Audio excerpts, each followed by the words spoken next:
إن الحمد لله نحمده ونستعينه ونستغفره ونستهديه ونؤمن به ونتوكل عليه ونعوذ بالله من شرور أنفسنا ومن سيئات أعمالنا فإنه من يهده الله فلا مضل له ومن يضلل فلا هادي له وأشهد أن لا إله إلا الله وحده لا شريك له وأشهد أن محمدا عبده ورسوله وصفيه من خلقه وحبيبه بلغ الرسالة وأدى الأمانة ونصح لهذه الأمة وأما بعد فإن أصدق الحديث كتاب الله وخير الهدي هدي سيدنا محمد صلوات ربي وسلامه عليه ويقول الله سبحانه وتعالى في محكم كتابه وهو أصدق القائلين بعد أعوذ بالله من الشيطان الرجيم بسم الله الرحمن الرحيم يا أيها الذين آمنوا اتقوا الله حق تقاته ولا تموتن إلا وأنتم مسلمون وفي آية أخرى يا أيها الذين آمنوا اتقوا الله وقولوا قولا سديدا يصلح لكم أعمالكم ويغفر لكم ذنوبكم ومن يطع الله ورسوله فقد فاز فوزا عظيما صدق الله العظيم وأما بعد. Brothers and sisters, before I start, can I ask the brothers to move up? There's a lot of gaps near the front. And additionally, I know life sometimes seems like it needs a soundtrack, but let's try to keep that until after Jummah, inshallah, and silence our cell phones and everything.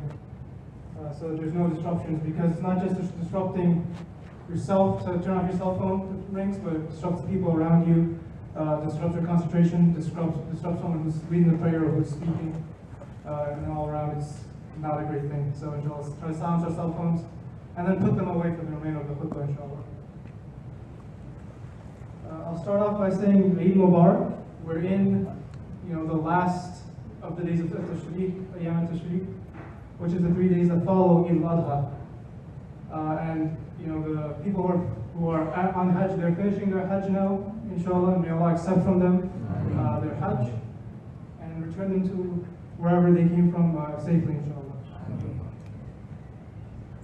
And it's interesting, that I stand now on the last of these days, because it seems like just this morning I was here for the Eid prayer, and the Khatib was talking about the sunnahs of Eid, and saying how the takbirat of Eid, or for Eid al-Adha, you say them after every prayer.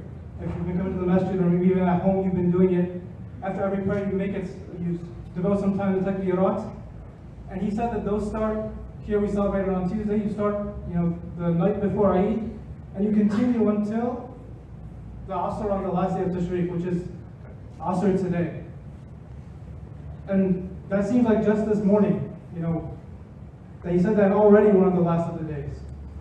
And I'm sure we can all remember, it seems like just yesterday, that we were all standing in Roland Park for Eid al-Fitr. And that time has passed. Over 2 months has passed. Just like that. And really it's something that we notice, if you talk with people, they'll mention, oh, time's passing so quickly. Students right now, they were excited, 2.5 months ago for summer vacation to start, and now they're dreading the fact that school starts in a week. But where did that time go? What did we do with that time? These are all, questions that we ask ourselves, and we just put down as, that's where we are today. It's a sign of the times.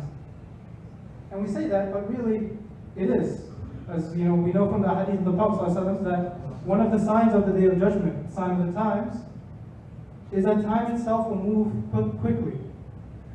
That's how it's often translated, and one of the explanations given is that barakah is removed from time. Meaning, we might feel like we spend 10 minutes doing something, but really we spend an hour. Whereas, for someone who has barakah in their time, may Allah make us of those people, it seems like they spent an hour doing something, but they spent only 10 minutes. And they have the rest of the hour to further perfect their work. So with that in mind, we should ask ourselves, that this is a sign of the Day of Judgment. The Day of Judgment is getting near. What should we do with our time? If time is moving more quickly, we should take advantage of it, but how? And we have the hadith of the Prophet, a very famous one, where a man asked the Prophet ﷺ, when is the day of judgment? When is the day of judgment? It's a very good question. We'd all like to know exactly when the day of judgment is, and that way we know what we need to do. But the Prophet ﷺ responded not with an answer, but with his own question. He said, what have you prepared for? And that answers the question, and it puts the onus on us to kind of look at ourselves and look at what our priority is. Because it's not a matter of when the day of judgment is, it's more what are we doing to prepare for it. What are we doing so that when it comes that we're ready? And imagine, if you will, a student asking a teacher, they spent the weekend, playing sports, playing video games, shunning their work, maybe they did their homework last minute, if at all, and they come in one morning and they ask their teacher, by the way, Mrs. So-and-so, Mr. So-and-so, when are we being tested on this? If they're lucky, the teacher says, in 2 days, maybe tomorrow is a test. Well, the teacher says, oh, the test is today, the test is right now, are you ready? Or if you're working and there's a small bit of work that you put aside to do later, and some more stuff came in, so you kept that aside to do later, and some more stuff came in because we all know work is never ending. And finally, your manager or your boss, you speak to them and he says, by the way, what was the deadline for that little thing? If you're lucky, he says, oh, it's next week. What if he says the deadline was yesterday? The deadline's today. The deadline's right now. I need it in my hand right now. I'm going to speak with my supervisor, and I need that piece of work.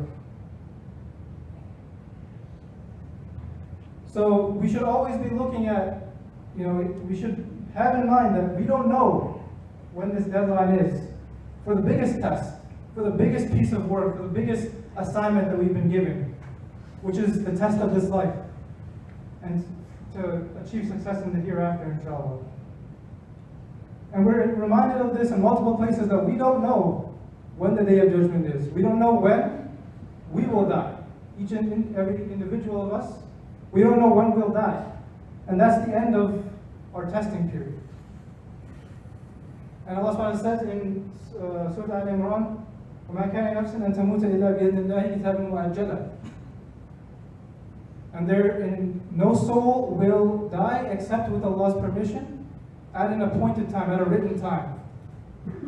And in Surah Al-Rahman, that's hammered home even further. بسم الله الرحمن الرحيم وما تدري نفس بأي أرض تموت. No soul knows which land it will die in. And that wording is very profound, because it highlights to us how little power we have and how little knowledge we have of our own lives and our own deaths. It's not even that we have an idea of, oh, I'm sick now, I'm probably going to die here in this house or in this hospital or in this state. But we don't even know which country, which city we're going to pass away in, which country and which city we'll be buried in. That is completely unknown to us.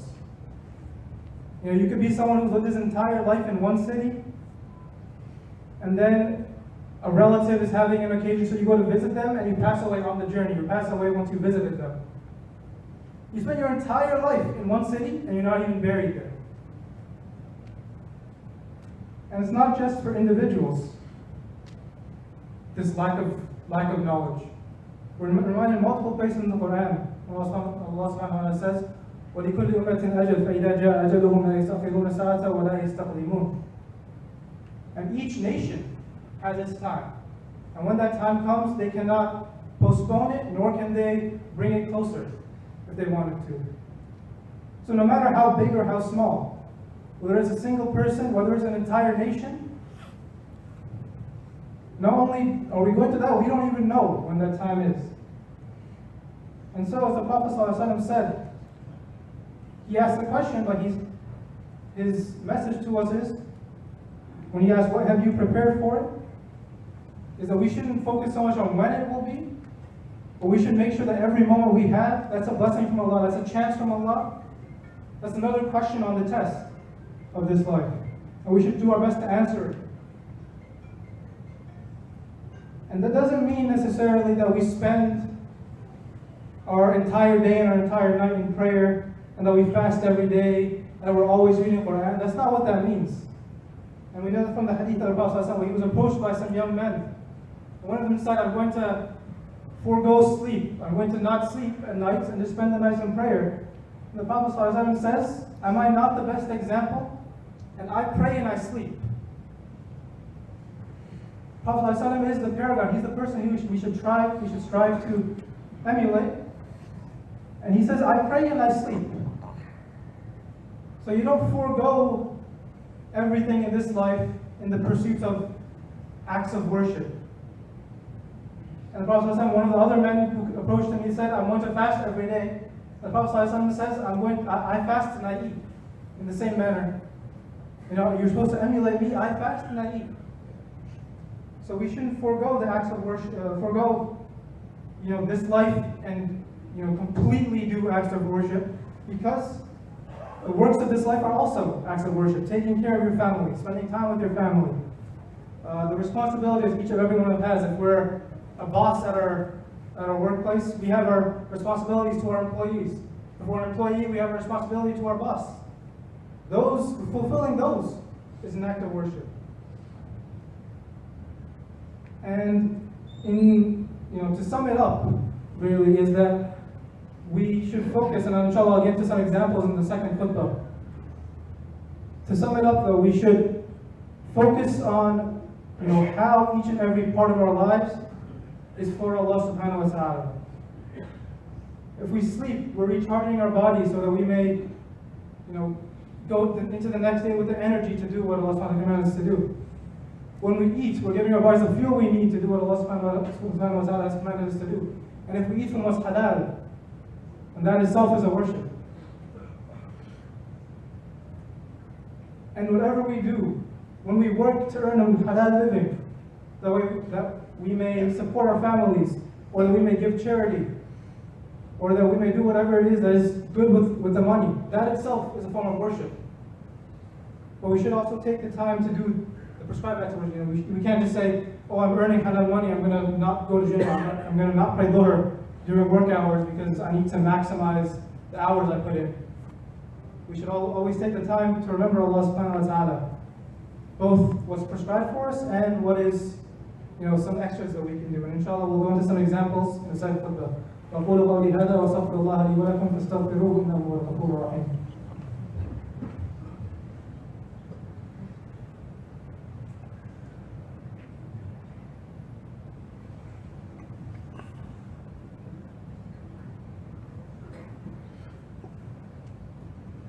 الحمد لله الذي هدانا للإسلام وحبب إلينا الإيمان وكره إلينا الكفر والفسوق والعصيان.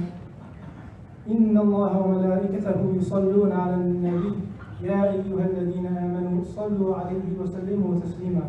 اللهم صل وسلم وبارك على سيدنا محمد وعلى آله وأصحابه أجمعين. وأما بعد. So the question that you might all now be asking is, what do you mean when you say we should make better use of our time? We should strive to remember Allah in everything that we do. And one quick thing is dhikr. There's the hadith, words that are light on the tongue but heavy on the scales on the day of judgment. When you say Subhanallah, Alhamdulillah, La ilaha illallah, Allahu Akbar, when you remember Allah, if you take the time even further and reflect on that and realize what you're saying, glory be to Allah that He's created this world. Alhamdulillah for the blessings Allah has given you. When you take the time to reflect on them, that's even better. And it doesn't have to be that you set aside time. It doesn't have to be just after prayers that you make dhikr. It doesn't have to be that you set aside some time in the morning. No. It can be if you're in a waiting room and you have nothing better to do, and you don't feel like reading the latest issue of Cosmopolitan or Vanity Fair or whatever other magazines are in the waiting room. You can make some dhikr. If you have the Quran app on your phone, you can pull that out and read Quran. Even better, I know a lot of the brothers, especially younger brothers and sisters, they'll spend time in the gym or even at home working out. And sometimes there's a rest period between your sets. And you can be making dhikr during that time. Or if you're doing a hold and you're breathing in and out, Every time you exhale, instead of just exhaling, say Alhamdulillah, that you have been given that breath. It's a simple thing. It's not any more time than we're already spending, but we're making it for Allah subhanahu wa ta'ala. And we reflect on that. And we realize, if you're working out, you realize that you're taking care of the amana, that is the body that Allah has given you. And that you're enabling yourself to be more healthy, more fit, that you can fulfill the other responsibilities you have. And that 1 hour that you spend at the gym isn't just an hour out of your day that you're taking. It's an hour of worship for you. And, in other matters you can insert, and you can remember Allah. If you're browsing Facebook or Instagram or Pinterest or Tumblr or whatever else it is, Reddit, and you see something that looks amazing, you can say, wow, that's amazing.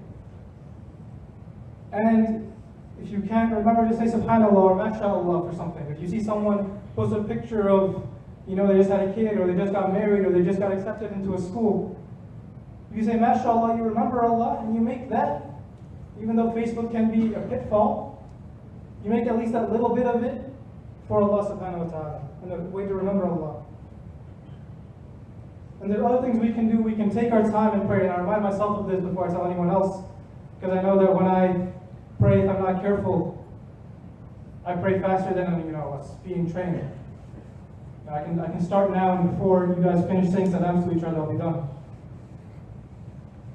But we take our time in our prayer, and even better than that is we pray our sunnahs. If we're taking time out of work and we say, I'm going to pray Dhuhr, realize that the sunnah prayer is not just an extra thing. It's something of the Prophet, the man who already had all his sins forgiven, alayhi salatu wasalam. The man who didn't need to do anything more in this life. But the sunnah is something that he himself did. So it's not just something extra, it's something that we should try to do as much as we can. So we already took out the time from our work schedule to pray Dhuhr, to pray Jum'ah, to pray Asr. So to add a sunnah, or to take 30 seconds, 1 minute, and make something, or to make a dua.